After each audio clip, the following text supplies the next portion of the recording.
I've been running a business for 13 years, and I wish somebody told me 13 years ago. And a lot of you, some of you are maybe in the early stages, some of you have been there for a while, some of you have been in that cycle where you're doing. And have you ever been in that cycle where you're just doing, and not achieving what it is you are meant to achieve? And I'm learning as I look back, I'm learning as I go through the motions of the business. I'm learning as we come out of these 2 years that have just been foggy for everybody, that the most important questions to ask, no matter what you're doing, is why are you doing it? Yeah. What problem are you solving? And number one and two sometimes are interchangeable. That, like we said, why am I eating hunger? It could also be the same problem that I'm solving. And what does success look like? So it's everything we're doing. First of all, it's the bigger picture. Yeah. And I'll just give you an example from Centonomy. Why do we do what we do? Why? We want to shift mindset so that purposeful people can create wealth. So it's not everybody, it's people of purpose. What problem are we solving? And I'll talk about specifically about our program on Centonomy Entreprenuer. We are solving the problem that out of every 5 businesses that are there, 4 tend to fail. We are solving the problem that entrepreneurs, and if you hear me on this, cannot even take 1 week off or 2 weeks off from their business, and their business keeps running. We are solving the problem that people transition from professions of all sorts, marketing, accounting, law, yet they don't know how to translate that profession into a business. We are solving the problem of employment. So that's a problem we're solving. What does success look like? Success looks like the dentist who came for the Centonomy Entrepreneur program as a 1-man show. In a couple of months, he had hired a team, and he had a team of 7. So apart from his business running and him being able to go on a holiday, he was also able to start a training center and has influenced over 100 other dentists. So he has a domino effect. It's someone in fashion who was importing their clothes, and after going through their programs and understanding pricing strategy plus their bigger purpose, they started manufacturing here, were able to create employment here, were able to build content around that, and they have built a brand. So for us, that is what success looks like. Now that's the bigger picture, but I'm also learning, even in our day-to-day, when you go for a meeting, how many times do you go for a meeting and you've actually asked yourself, why am I doing? What problem am I solving? A proposal that you're writing, what problem am I solving? What does success actually look like? And because the world has changed, and it's changing all the time, somebody before asked about what we do in hyperinflation. Even before we get there, has anything shifted? And if you've been in business, ask yourself, has anything shifted for you in these first 3 questions over the last 2 years? What problem is your business solving? What does success look like? So that every day we are not doing this. And I think this is a cycle we get into in life with our money, with our businesses, where we are working. Then we earn more money. And then what do we do with the more money? We buy more things. So it could be buy more things for yourself. But even in business, what tends to happen? There are more demands. There are salaries to pay. There's busyness, but there's no productivity. There are more people to meet. There are more suppliers to engage with. There are more taxes to pay. And what do? We keep going. Work, earn, accumulate more, keep going. Work, earn, be more busy, keep going. How many of you can relate to this cycle? And how many of you, like me, are just simply tired and something has to change? How many of you am I talking to here, where this has been the cycle? This has been the cycle. Yeah. How many of you are sitting here, you've been running business, but you can't exactly tell what this business has done for you? How many of you are like, yeah, I've been in business for a long time, but am I wealthier? Am I happier? Am I more fulfilled? Yes, the clients are more, the meetings are more, but this is the continuous cycle. How many of you can relate to this cycle? If you don't change the way you think, this is the cycle that you're in. If you're running a business, and how many of you have been running a business and you find yourself in this cycle? Work. Yes, you're earning money. Then you add more things, either you're buying more things or doing more things. And then what do? You keep going, you keep going, you keep going, you keep going. But there's just that sense that nothing is changing. Yeah. So I can see a few hands up. Yeah. And This is the problem. And what we're seeing with entrepreneurs is people are tired, people are burnt out, people are wondering what to do, people are wondering where to get money from. But still, those questions I asked before: what does success look like? What problem are you solving? And there's so much information. You can go on Google and type business plan and you'll get all sorts of business plans. You can type strategies when there's inflation and get all sorts of answers. But until you are crystal clear, what problem are you solving and what does success look like?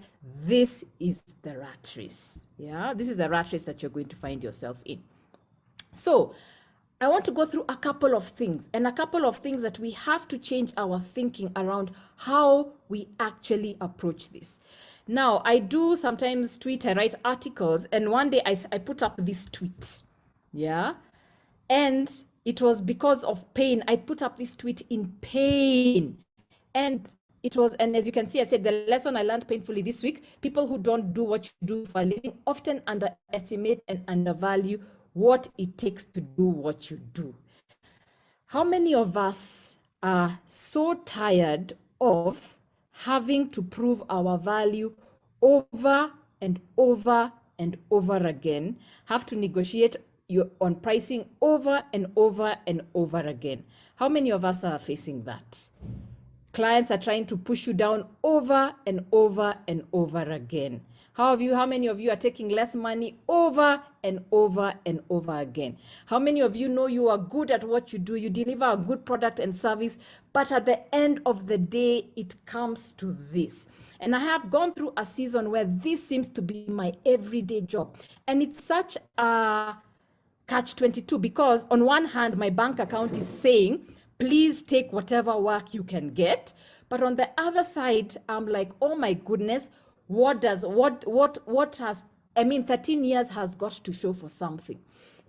And I want you to spend a moment just now and ask yourself, why does your customer come to you? We have a class called Design Thinking in the Centonomy Entreprenuer program. And in that class, we get people to investigate this. So all your answers are good. And let me give you from my experience what I realized.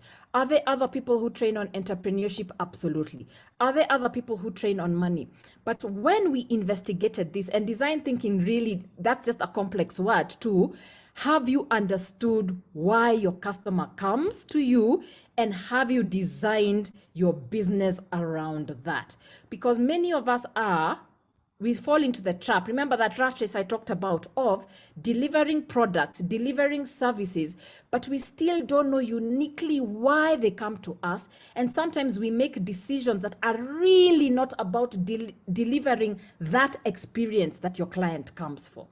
So there's a customer who told me, after doing this investigation with a customer, she realized it was a clothes shop, that people come to her because she makes people feel good. When she actually asked the right question, she understood she makes people feel good.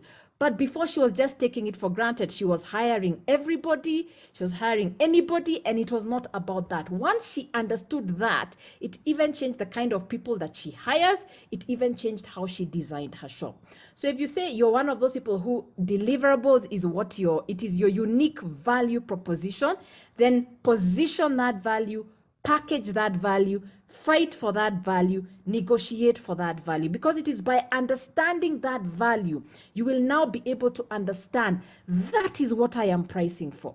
That is my rationale when I say no to clients and when I say yes to clients. Am I diminishing my value by taking on certain clients?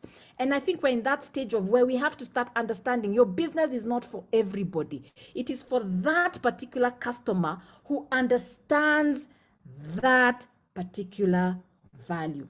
So for us, Centonomy, as I said, there are other training programs, but we are the people who go beneath the surface. So we are entrepreneurs. In our entrepreneur class, for example, it is entrepreneurs who teach it, because we know entrepreneurs, there are other things beneath the surface going on. There's money issues going on, there's fear going on, we know you withdrew money from your account to pay school fees going on, there's the imposter syndrome going on, there's or so much there's tax issues going on. So if somebody doesn't understand what is going on beneath the surface, they'll come with a very theoretical approach to business, which does not work. We know there's KRA going on. We know there's suppliers going on. There's so much going on. So we go beneath the surface so that you can design that, yeah? So Lillian, you're also saying you create a friendship, but with boundaries. So that is your secret formula. What does success look like? That is your secret formula. So none of us are here simply because of a product and service. And I think one of the most dangerous places to be is, and I have made these mistakes with my own business, where you're fighting a price war. Because yes, some of us may be in commodities or things that are very price sensitive, but still there's still something over and above the price that must be found. And I've seen people find it over and above that, because if it's about price and it's always price and you're always getting business based on price, it means that is going to be your strategy forever. So how long can you cut price? In my money class, I always tell people, yes, cut expenses when you're dealing with money, but cutting expenses is not a strategy. Cut to deal with your short-term things that you need to change, but cutting expenses forever is not your short-term strategy. Nobody shrinks into greatness, yeah?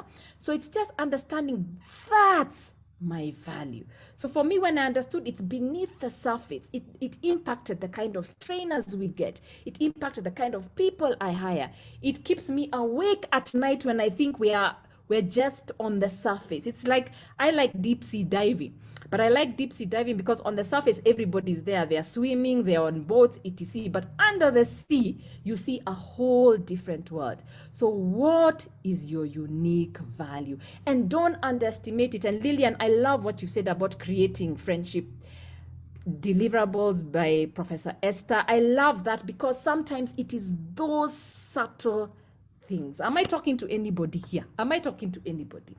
Deliver value.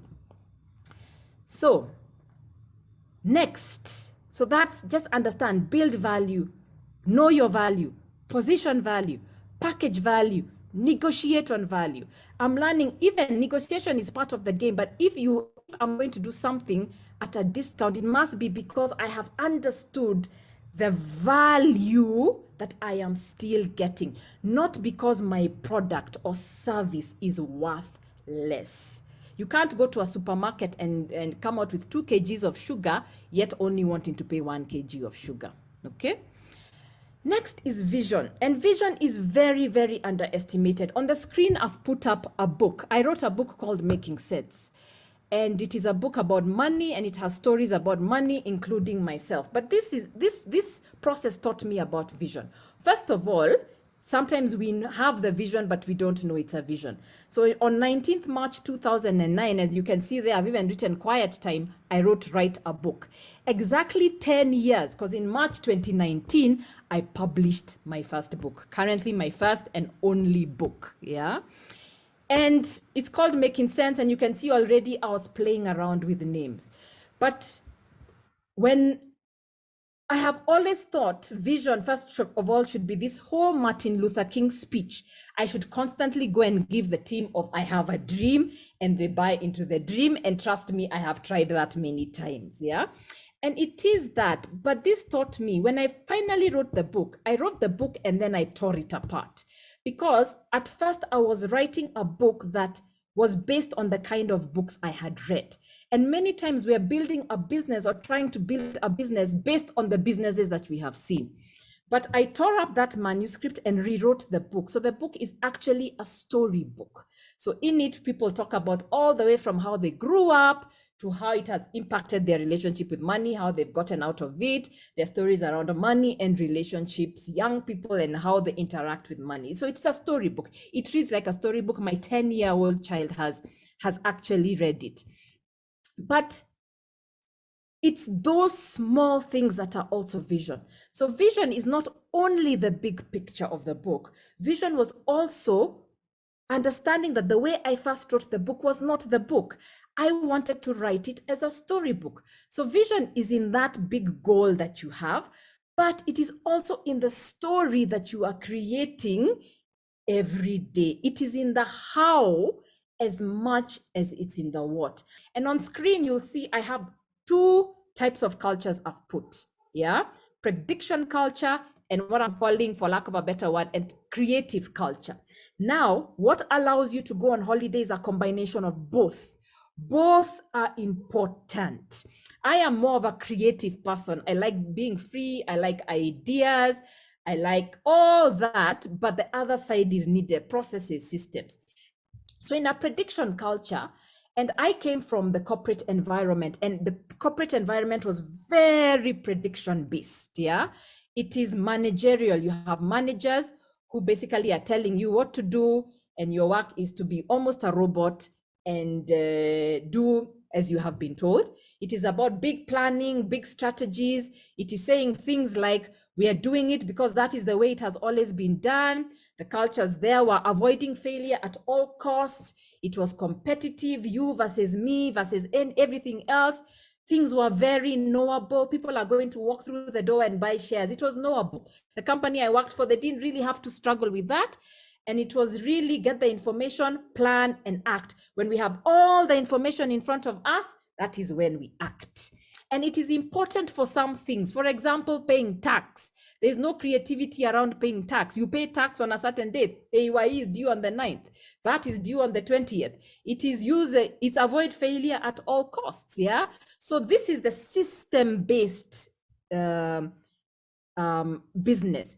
And systems are important, but systems don't usually drive agendas forward. So a business needs both. And when I first set up my first business, because of the environment I was coming from, what I knew how to do was prediction. So I was trying all this, but I was failing. Then I realized I went to the other side. Centonomy got me to go to the other side, where I'm not using any existing information. Nobody was doing what I do. We are the first people to have structured programs on personal finance in the market, in the region, actually. Yeah. When I say structured, I mean beyond the one-day training. So if you're making chairs and you sell that chair, but somebody has not paid you, they're going to pay you in 60 days. That chair has not yet paid for food for your house.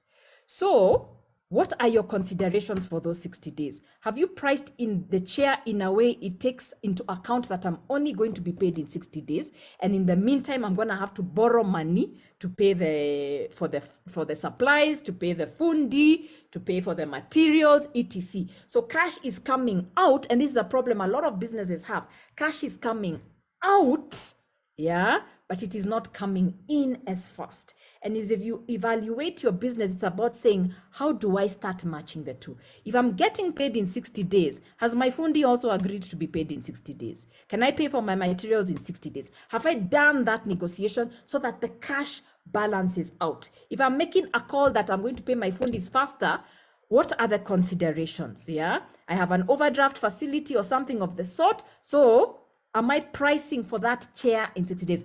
Or is there an incentive I can give the client so that they pay me faster?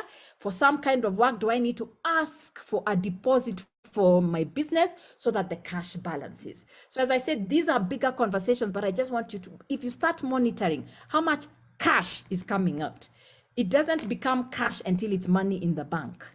Yeah. So just because you got an LPO is not cash. Yeah. And a lot of businesses we are working with, this is the issue they are facing at this time. Where is the money? People have LPOs, people have receivables. Even right now, if you ask me, I have so many receivables, but cash is coming in slower, and it's a problem even us guys have to address. Yeah. So cash is king. Today is 10 bob coming out. What is going out today? Tomorrow, like that, like that, like that. At the end of the period, at the end of the month, of course, you want to know, am I making a profit or a loss, and address the issues that are making you make a loss if you're making a loss. But in the meantime, it's all about matching the cash. So apart from our businesses, yeah, and as I said earlier in the beginning, I'm feeling really called to talk to entrepreneurs in this time. And it's also because collectively our call is different. So we have all those questions I asked for you just as a business, but even as you go into your business, remember you're a business that is in Kenya, your clients are in Kenya, you are made in Kenya for all sorts of purposes. So I want to also bring in some social responsibility with us as entrepreneurs, that when you go out there, buy Kenya as much as possible. When you go and decide, do I buy a mug from the supermarkets made in China, or do I buy a mug made in Kenya, like mine as I'm proudly displaying? Please do go buy made in Kenya. And the reason for our business is beyond everything that we have talked about today, which is largely about our businesses, largely about what we want for ourselves. It's saying, where else, if my business does well, or if my career does well for the people who are in jobs here, who else does it impact? So on the screen, I just have a girl I started sponsoring 2 years ago through a friend. And she got into Alliance today and went to school for the first time today. She's from Kajiado, and she got into Alliance, and it has just made me extremely conscious about, we don't have to wait for the big moves. Sometimes it's just that one person that we can help. Sometimes it's the one mug that you can buy. I'm very passionate about Made in Kenya, because apart from that I am a business made in Kenya, I have worked with so many entrepreneurs that have amazing products and services made in Kenya. And I want to just, every time I'm on a platform, it's just to give that call. When you go tomorrow to the shop, just be more aware to buy a Kenyan made product, so that in some way, this conscious collective call, it will also come back to you. So pay it forward. So let us remember this, ladies and gentlemen. Why are you doing what you are doing?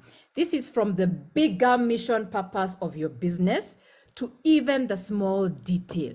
So when you say, I am going to work today and I am going to have a meeting with a client, I am going to have a meeting with my team, I am going to pick up the phone and make a call. Why or what problem are you solving? Number 1 and 2 sometimes are interchangeable. What problem are you solving? And get extremely granular about, what does success look like? Does success look like a different way of communicating? Does success look like a different way of solving a problem? Does success look like innovation? Does success look like how you handle your finances? Does success look like paying yourself? So if every day you are trying, that the things that you are doing are addressing this, then we move out of that vicious cycle of where we're just working, sometimes earning more money, and then more meetings, more things, more money is piling up, and we go back to the same cycle. Why? What problem are we solving? What does success actually look like? I'm going to take questions, but let me tell you more a bit about Centonomy. So Centonomy, that is what we do. That is what we actually help you do. You are running a business, but do you know what you want out of this business? And are you structuring the business so that it works for you? At the end of the day, our agenda is wealth creation. So how does your business become a vehicle for wealth creation? How do you go on holiday? How do you sustain yourself through that business? It entails all sorts of classes that my friend Ruby is going to talk to you about, but it's so that you're now very clear about what you need to do in the business and how it actually gets there. Especially if you've been in business 2, 3 plus years, and you're like, how do I take the next step? That's what we actually do. And of course, my colleague has put my book on screen. This is, as I said before, this is a storybook on money. It has my story. I started Centonomy simply with one calculation, 200 bob. 300 bob actually. I used to spend money on lunch, and one day when I didn't have money, I did the calculation. 300 times 30 is 9,000. 9,000 times 12, 108,000. Then I realized 108,000 is a holiday. So it is just really all the mistakes I made with money. This is how I really started Centonomy. So it has my story, but it has stories of other people and their journey with money. And it is written in a way that you can see yourself or somebody you know through that story. It is a very easy read. So the class is a 14-week class, and how it works is each you come to class for 3 hours a week per class. So we have options on Wednesday evening, we have options on Saturday morning. So you go through all this in the name of how do you design that kind of business that is going to work for you? So one off, we start with, the bigger picture of what I've talked about today, the entrepreneur mindset. What do you need to change about your business and the way you're thinking about it to take the next step? Because we believe if you don't change how you're thinking about it, there's no point. The second class is about design thinking. What is the opportunity in front of you? And more importantly, what is there? Who is the customer that you're actually talking to? We go into fear and vision because, as I said, we go beneath the surface. And I think we're the only entrepreneurship program where we're actually going to talk about fear. And we're going to have 3 hours to deal with fear. That imposter syndrome, where is it coming from? Yeah. How do you deal with it? What is it stopping you from? And I've discovered such interesting things. It's people don't hire because of fear. People don't empower people within their team because they're so scared that if I empower people, they're going to take my idea and run. So we deal with that. How you actually make money in the business, just similar to that chair example I was giving. How does that translate to cash and how does that translate to your pocket? Because if you're not making money, then the rest of the business doesn't work. Then we go into structures and strategies, which is really those finer details. How do those dots connect so that that bigger picture you're seeing makes sense? This is all the way from how our proposals written, who are the kind of people you hire? What is that invisible thread that makes things happen? We go into various ways of marketing, digital marketing, accounting. But when I say accounting, it is really the section of the class going downwards. Accounting is really understanding money, how money works in your business, what you need. Working capital is about cash and understanding and managing cash in your business. And of course, raising capital. What are the sources of finance for your business? What are the other things we have to do around planning for taxes? Then we go into legal issues of the business and personal finance for you as an entrepreneur. So we have an intake starting on June 8th. The registration fee is 2,000 shillings and the tuition fee can be paid in monthly installments. So you're paying about 20,000 per month, with the third installment being 17,000 per month. Everybody who teaches this class is an entrepreneur. Everybody who teaches this class is an entrepreneur. Some of them have been through the program, they're running their own businesses and have come back to be part of our teaching team. Because we know, as much as we're talking about accounting, marketing, raising capital, we cannot put people in front of you who are approaching things from a theoretical point of view. And I think that's the difference with Centonomy. So you can pay via that M-Pesa pay bill, and Ruby will put up her email on screen. I'd invite you, if you're in this class, so that it's quick, please write your email. Ruby is on the chat. Ruby Jonjo, that's her name. Please send her your email address or your phone number, and she can get in touch with you and actually explain more about the program. As I said in the beginning, our mission really is empowering people so that they create wealth and live abundantly. So what are we trying to do in your business? How does your business become a vehicle for wealth creation and give the life that you want while fulfilling the big agenda? We have been running this class since 2014. We have worked with 1,400 people successfully in this program. And, we look forward to working with you. I'm one of the trainers as well. I come to give my own insights, my own story, and I look forward to having you all in the class. Some of you I know have already been through our personal finance Centonomy 101 program, and please do join this class as well. And if you are here and you are interested in the personal finance program, please do let Ruby know as well, and she'll get you in touch with the person who actually runs that program. Okay, I think you can put down the screen for now. So you know how to get in touch for the book, you know how to get in touch with Ruby, and I am here now for any comments, questions. But even as you do that, please let me know today, just because that you spent an hour with Centonomy today, what does success look like for you after today, so that Vicky can know that her efforts were not in vain to get me to come and talk to you. What does success look like for you today?